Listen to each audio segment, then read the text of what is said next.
Doble ingat sa pagtawid sa mga pedestrian lane mga kapuso.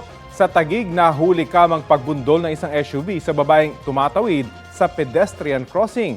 Ang paliwanag ng driver sa balitang hatid ni Jomer Apresto. Kuha ang video na ito ng isang motovlogger habang binabaybay ang Bayani Road sa Taguig City. Makikita ang isang SUV ang kumaliwa, beating the red light papunta sa 5th Street. Nabundol niya ang isang babaeng tumatawid. Around mga 6:35 to 6:40 po ng umaga, papasok po ako sa trabaho. Nung nag-go na po yung pedestrians, syempre ang thinking ko po nun, safe na po tumawid dahil go na po kami. Tumawid na po ako. Agad naman daw naharang ng mga marshal ang driver ng SUV at nakatawag din sila ng ambulansya. Yun nga lang, hindi raw siya agad naisugod sa ospital dahil hinintay pa nila ang umano'y amo ng SUV driver. Tumagal pa niya ng ilang minuto bago siya tuluyang nadala sa isang pampublikong ospital. Bukod sa pananakit ng kaliwang bahagi ng katawan, nagkaroon din siya ng bukol sa ulo at ilang sugat. Pagkatapos masuri, nagtungo raw sila sa Traffic Investigation Unit ng Taguig City Police kung saan sila nagbigay ng salaysay.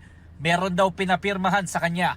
Nakasaad dito na sasagutin ng driver ng SUV ang gasto sa pagpapagamot at sa mga araw na hindi siya nakakapasok sa trabaho. Ang problema, 1,500 pesos pa lamang daw ang ibinabayad ng nakabundol sa kanya.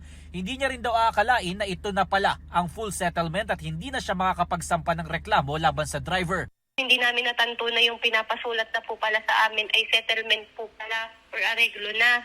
Ayon naman sa pulisya, patuloy silang nakikipag-ugnayan sa driver ng SUV. Sa ngayon po ay nagpapalakas pa po yung biktima. Pero open naman po tayo doon na yung sa kasunduan. Para kung hindi masunod po yun, ay pwede po siyang magreklamo po. Sinusubukan pa namin hingan ng pahayag ang driver ng SUV.